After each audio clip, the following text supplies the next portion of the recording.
Welcome to another episode of our real estate podcast, Hustle and Motivate with Cyrus and Dani. Brought to you exclusively by the Pacific West Association of Realtors.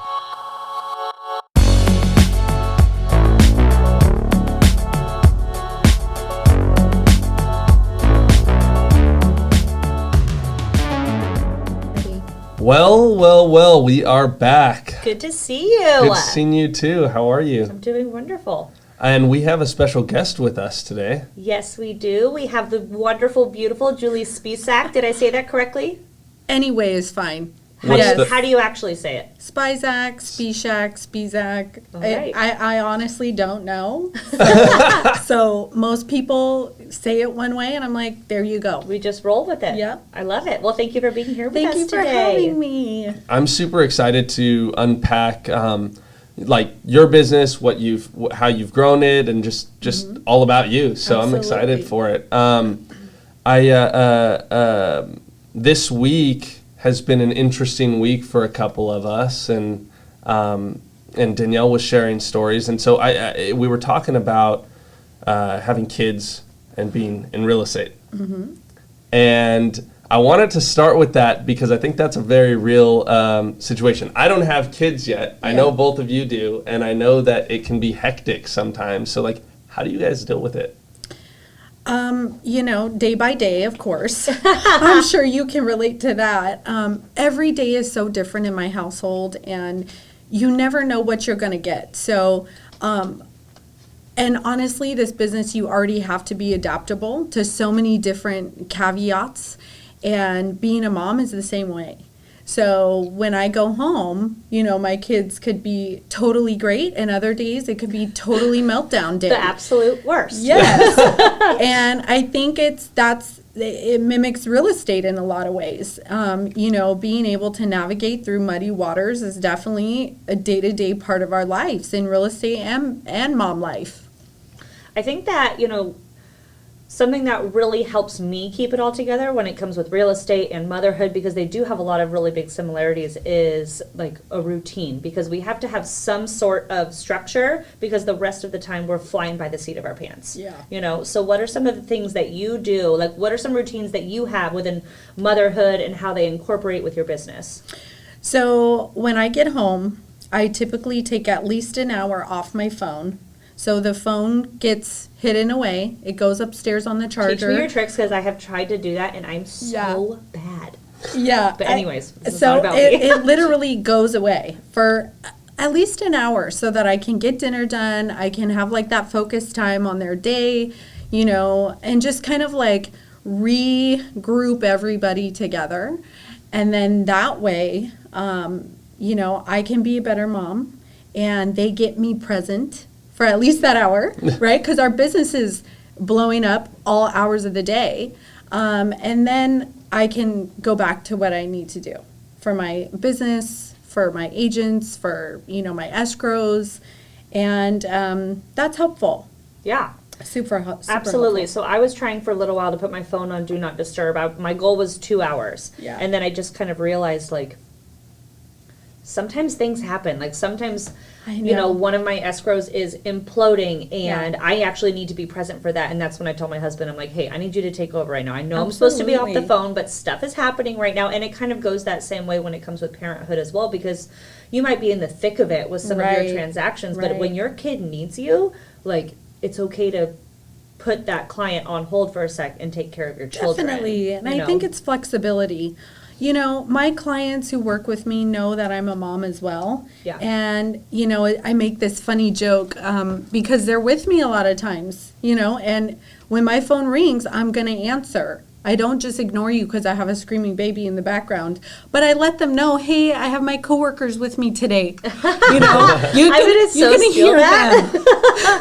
And they love it, So it's finding the balance between being a mom, being a wife, being in this business, and, having the flexibility of it all. But at the end of the day, it's a beautiful thing. I mean, that's why I love real estate. Yeah. Because it is flexible, and I can still be a mom, and I'm not at a 9 to 5, and I can go to soccer practice and ballet class and take them to school every morning. And, Sure. I think it's important. Yeah. Well, and it's also like I think cool for both of you guys is in the fact that like it's really why you're doing it is for your family and kids, right? Absolutely. So like being able to take the time and like just spend it with them and do that with them and be in the thick of it with them is so fun and exciting and cool. I like nerd out about it. I don't have kids yet, but I'm like really want kids. So I have this running joke. I tell my kids, my 12-year-old, I say, I'm leasing my life from you.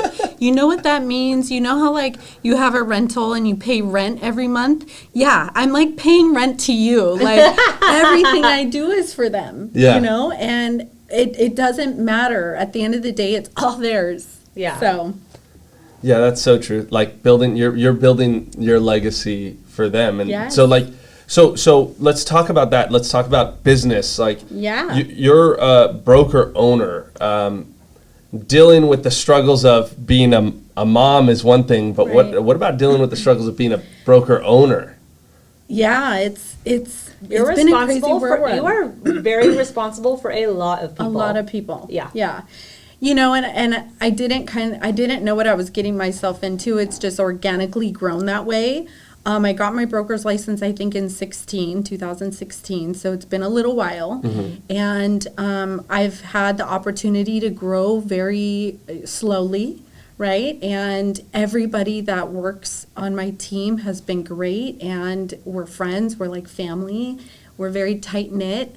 But yeah, it comes with a lot of responsibility and a lot of demand. Yeah. You know, so not only do you have clients that you're dealing with, but also all the agent calls and the troubleshooting and the scenarios and the legal standpoints of a lot of like transactions and you know, so but it's my passion. It's what I love to do. I can't see myself doing anything else. You said something in there. You said I have had the opportunity to grow slowly. Yeah. And I want to backtrack a little bit there. Yeah, because I think a lot of people like they want rapid, fast growth, especially in this industry. They see like all these people growing their companies and so on and so forth. But like the opportunity to grow slowly, that's a powerful statement. So like let's unpack that. Why do you feel that that's been an opportunity compared to a roadblock, I guess, right? Yeah.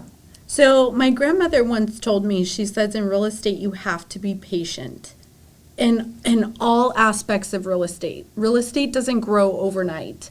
And, you know, I really hung on to that because, you know, it really is something that even with escrows, even with buying real estate, even when you're growing equity or, you know, you're growing a business in real estate, you're not going to see results right away.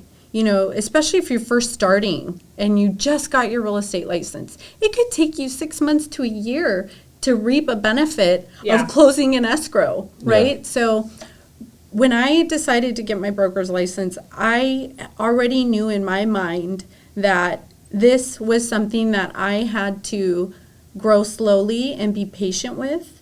And the results that I wanted weren't going to happen in a year.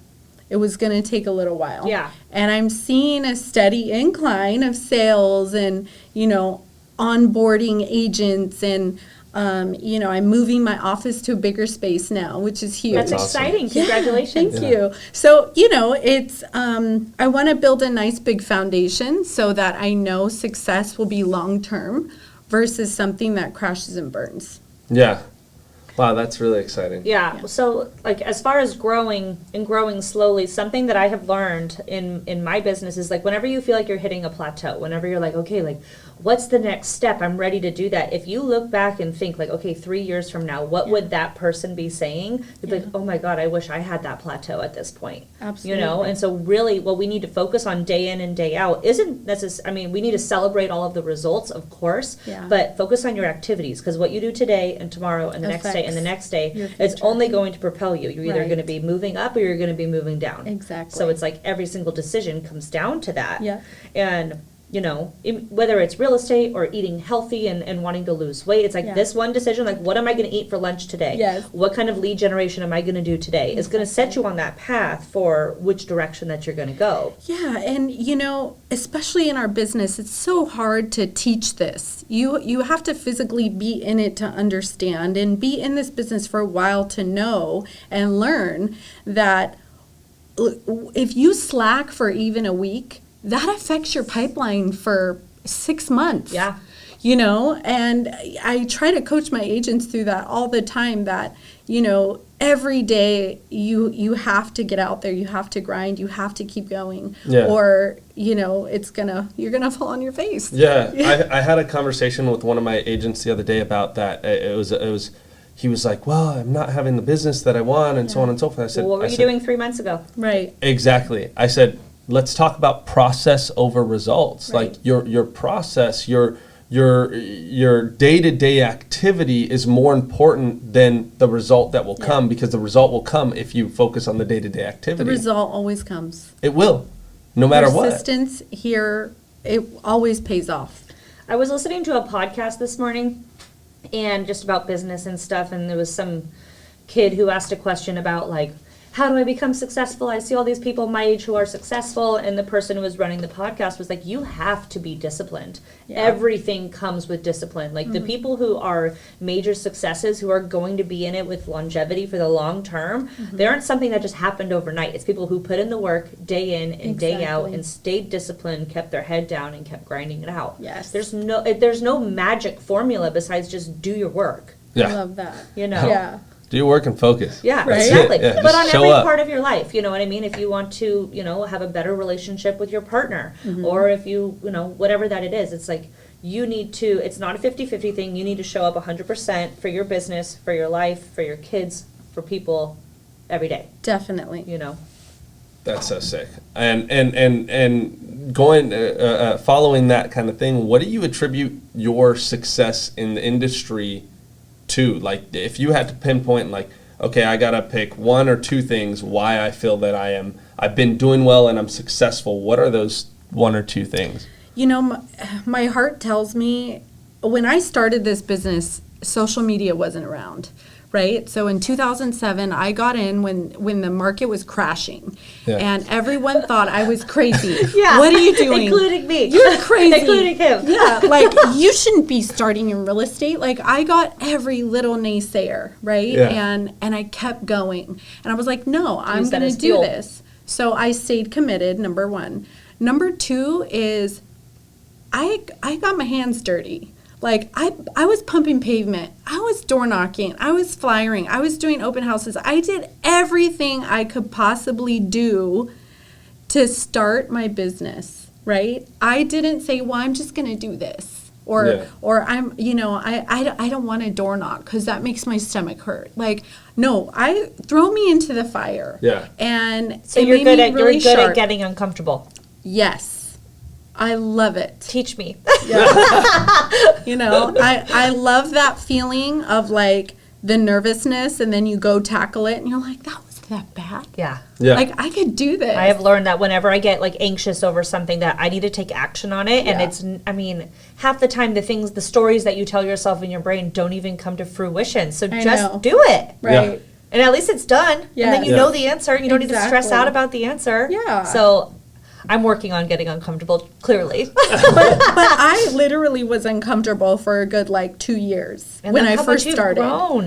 Yeah, and luckily I did all that in the beginning. Yeah. Because it made me really sharp. Yeah. And from there I was like, I could do anything. I could literally do anything, because I had doors slammed in my face, and I had people hanging up on me, and people saying, oh yeah, I don't like this house at open houses. And when you first start, that's a powerful thing. The objections. Yeah. So yeah. Wow. Yeah. So just to clarify, how many agents do you have now? I have 26, I That's think. amazing. Or 28 or Good for something, you. yeah. That's so Thank awesome. you. So what made you decide to become a broker owner? Honestly, I I've always been a business owner. So when I was 19, I opened my first business before even getting into real estate. And what was it? It was a tanning salon. Yeah. I love that. Yeah. So when it was like the hot thing to do, right? So And now we're all like, no, we're not allowed to do that anymore. So I did that, and I ended up, real estate kind of fell into my lap, and I was like, I really, really love this. I had found my passion accidentally. And, after I found real estate, I was like, the tanning salon really isn't my thing anymore. Like, I kind of like stepped away from that. But I was a business owner literally at 19. So I never really had a job, like a normal, 9-to-5 job, or, worked for a boss. I was always my own boss. So it was natural for me to know, like, well, I want to be a broker. I want to be like that person. And I just went for it. What would you say to people who, have been running a business for a little while, feel, pretty successful, maybe they have a team underneath them, and they're starting to get those inklings of wanting to take it to that next level, become their own, obviously get a broker's license is one of those things, but like to open your own company, what is some advice that you would give those kind of people? It's a lot of work. Did you have a team? Sorry to interrupt. Did you have a team before you did your brokerage? No, you just jumped in. I just jumped in head first. I dived in. I was like, I'm going to do this. I think the biggest piece of advice I would say is, like for me, which was helpful, is go slow. Don't overextend yourself and stretch yourself too thin on big rents, like brick and mortar rents and things like that. Like, keep it small, just because real estate is so up and down. And, your team could be doing great one day, and other days, maybe not so much. Yeah. And at the end of the day, you're financially responsible for everything. Yeah. Whereas when you're just a team lead, you're not. Yeah. So take it slow and really understand capacity of the financial backing that you have to run a successful business. So I always talk about on this subject, like knowing your numbers as far as like what my cost per agent is, so on and so forth, which is very important for like when which is what you're saying, right? Know your numbers, know where you're at. What about hiring the right people? I was just going to ask about that. I would assume that it has to be a quality over quantity kind of thing. But at the same time, you want producers on your team who are going to, contribute to your business. So how do you decipher like who joins and who doesn't? So we have to work well together. Just like when I work with a client, I have to like you and you have to like me back. Because this is a long-lasting relationship that it's not gone in 10 days. I mean, we're going to be partners, essentially. And so the first step is we have to be on the same wavelength, just as far as attitude, as far as image, as far as, there's just so many things. But I look at someone, am I going to be a friend? Like, are we going to be friends? Because I want to be friends. Do you want to have a glass of wine with me later? Yeah, kind of thing. I want to be able to go to like your kid's birthday party, or go out to dinner and celebrate your wins. So do we have that connection? Because if not, maybe we're not a good fit. So that's number one for me. Number two is honestly how they handle their business. How do they talk with their clients? How do they, how do they present themselves on showings and open houses and things like that? So trying to understand, how agents work is very important to me, because at the end of the day, it's my brand. Yeah. And how do you understand that when, like, let's say, somebody comes to you and says, I want to join your company. Like, how do you know how they work before you've seen them work? Luckily, I think I've been doing this long enough to read people very well, but social media is like the best interview Yeah. space ever. So You know exactly what they're up to. Yes. Or you're like me. I mean, honestly, people can go on my Instagram and they're like, they know what I had for breakfast today. Right. Yeah. You know what I mean? I put everything on there. There's a lot of Yes. people. I'm not the anomaly. Exactly. You know? So I think people's true colors really do come out on social media, and you know, if it is all a fake on there, if they're doing a pretty good job, maybe we'll be a good fit. You know, but I've been really lucky. I've been so lucky. Well, I think it comes down to that gut, that intuition. Like, is this person going to be a good fit, or am I hiring them because they Right. sell a lot of real estate? And Yeah. if that's the case, if Yeah. there's something in you that's like, you know what?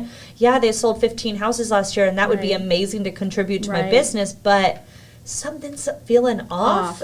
You know. Yeah, Definitely. well, how I like personally, how I go about it is like I have like I have a soccer background, right? Mm-hmm. So I have private coaches, and so as a coach, like when I went to go play for a team, if I didn't mesh with that coach, like, it's just not gonna It's work, not gonna work. Yeah. right? Yeah. And we're the head coach. Right. We're as broker owners, as whatever. Like we're the head coaches. So like if you're not going to mesh, which that's what I'm hearing Right. from you, is like it's just not going to work Right. because you may be a great real estate agent, Yeah. and you may be amazing, but it's not probably you're not gonna be the best on my team, Right. right? You could be a great Yeah.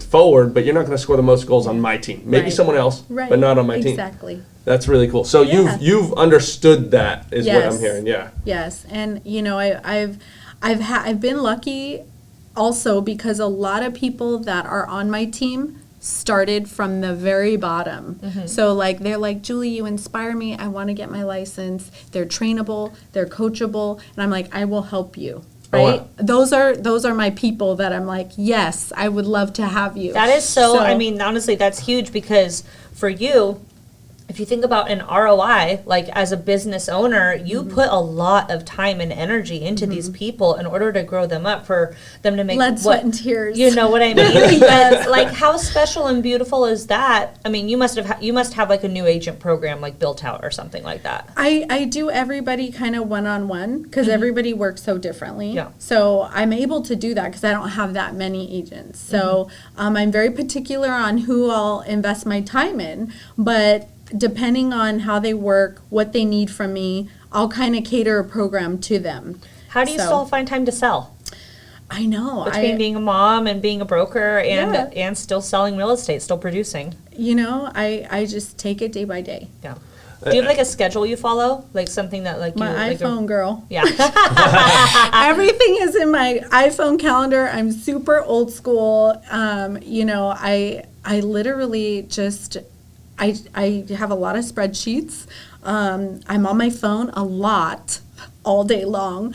But no, I try not to just do busy work. I try to be very like dedicated. Like have a plan in place and stay dedicated to the plan. Don't veer off the plan. So if I do have a very like solid schedule, I'm like, no, I don't have time to go to Target for like browsing time. Like, Yeah. I stay committed, and I think that helps. I love Well- that. You have a lot of discipline then. Yeah, and I think also like it's probably because you've taken the chance to like grow slowly rather Yes. than rapidly. So Yeah. like rather than hiring like 10 agents at a time, you've hired one at a time. One So at a you've time. helped build, and then Yes. once they're ready, you kind of go on to the Yes. next and next. Exactly. That's really cool. That's So super cool. all my agents are at different parts in their career. Yeah. Nobody's at the same level. And it's very interesting because I can like take a little seed and like help them grow into something awesome, and they don't need me as much, right? Yeah. But then I can take that energy and put it towards like my new seedlings. Yeah. So Okay, so and Danielle had talked about it, but she said, how do you still have time to sell? So let's Yeah. talk about that side of business, because that's how we met, Absolutely. right? Yeah. We did a transaction together. Yes. And one of the easiest transactions I've ever done. Yeah, thank I you. love that. Like we all need to be. Like, I just want to throw out Yeah. there right now. We Yes. are in a crazy real estate market, and We whether are. you're listening to this right now or you're listening to this in, 15 years when we're still relevant, here on our PWR podcast, like we need to be the type of agent that we want to work with again. Absolutely. We all need to work together. We need to be Yes. collaborative. We can still fight to the death for our client, Right. but we need to be good to the other person on the other side because we are literally all in this together. That's so important. Anyways, continue. Yeah. So, it was, I think, in Long Beach, right? Yeah, it was. Yeah. So, Belmont Heights. so cool. But my question is that, what do you feel like in your current business, sales business, not the brokerage business, but the sales business? What do you feel like your biggest lead gen source has been over the last 2 years with everything that's going on? I'm referral only.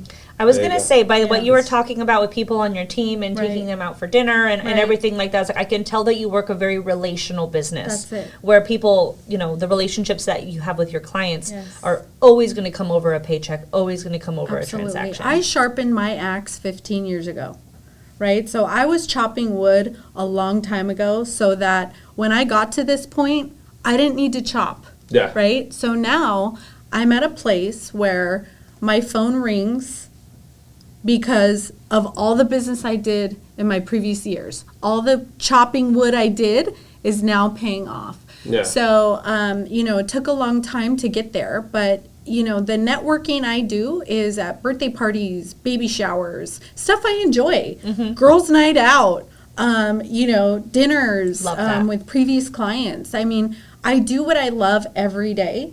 It's not a chore by Yeah. any means. So, lead gen for me is literally my sphere and referrals. That is amazing, and especially because you hit a point that most people that go just off referrals don't bring up, and it's you chop the wood ahead of time. Yes. Right? You've been doing this for so long that Yes. now the benefits are coming. Yeah. It takes a long time, But right? exactly. But I did all that hard work. And I'm not saying it's not hard work now. Yeah. But the hard It's a work different is type a of hard different work. type of That's a yes, good point, yeah. Definitely. It's a different type of hard work. The hard work now is, finding properties, writing offers that are getting accepted in this market and closing the deal. Yeah. That's the hard work. But as far as obtaining business, I've already paved a path for that. And do you think that so going to the agent that's just starting or just restarting or revamping their career, like what do you think would set them up for that success down the line, right? 5, 10, 15 years down the line, what could they do to set that success up? Pretend like social media doesn't exist. I feel like use it as a tool to kind of implement the business you want to have, but you need to get out there and you need to be face to face to your people, your Yeah. sphere. You need to be, handwriting cards to them. You need to be, showing up, going to all their kids' events and their plays and their birthday parties. And, I feel like, It's like just being a good friend. yeah. Yeah. Well, and I think it also goes to show that tech is a wonderful tool for our businesses, Absolutely. but it's never ever going to replace like human Exactly. connection. Yeah. Like being, and whether, even if you don't feel comfortable being face to face right now, like pick up the phone and actually have a genuine Conversation. connection and conversation with someone is always going to be the Instagram story of your just sold or Right. whatever, Yep. So I Yeah. love that. I wrote that Yes. down. Pretend social doesn't exist. I I love tell that. my agents that all the time. What would you do if Instagram and Facebook was taken away from you? What would you do? Yeah. What would be your form of prospecting? Would you door knock? Would you do open houses? Would you be hitting the phones? I mean, and I'm not saying that that should be your only source. There's way other creative ways that you can utilize to be successful. But social media, I feel like, has taken away some of the hard work that Yeah. agents have to put in. And, for long term, I look at it as like, hey, you need to show up in other areas as well. Yep. Hit it all and then use that to kind of implement your passion and your business plan, right? Yeah. So It's So worked for me. speaking of social media, for all of our listeners out here, how can they find you on social media? You can find me at Jolly Rancher. Don't make fun of me. I got into Instagram when it wasn't fun and like crazy for business, right? And I just did it to fit in. And I was actually trying to hide on social media when it first came out. So that's why that's my name. So how do you spell it? It's JollieRancher. And that's on Instagram, Yes, right? Yes. Okay. And then Julie Spisak on Facebook. So, yeah. Awesome. And there we are. Well, this was a really amazing podcast. I'm so glad that you joined us here Thank you today. for having me. It was a lot of fun. It's nice to when people are here and everyone's life and everyone's journey is Yeah. going to be so different, and all of the wonderful, amazing guests that we're going to have are all going to be in Yes. different parts of their businesses and Yes. different parts of their lives. And especially for, me, like I'm, a young mom too, just trying to Yes. grow my business. And so it was especially wonderful for me to hear about all of the things that you've done to grow, because I want to Definitely. do those things too. Yes. Moms Moms can do it too, Moms, right? moms are superheroes. Yes. I 100% agree. Yes. I love my mom. My mom.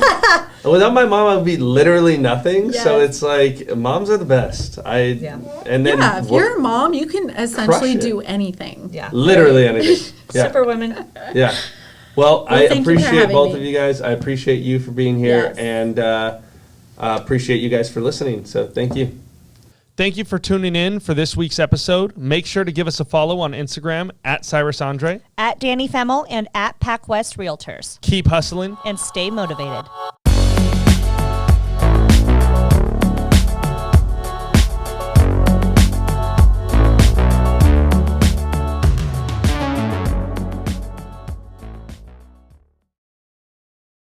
We want to remind everyone that these opinions are our own and may not reflect those of the association.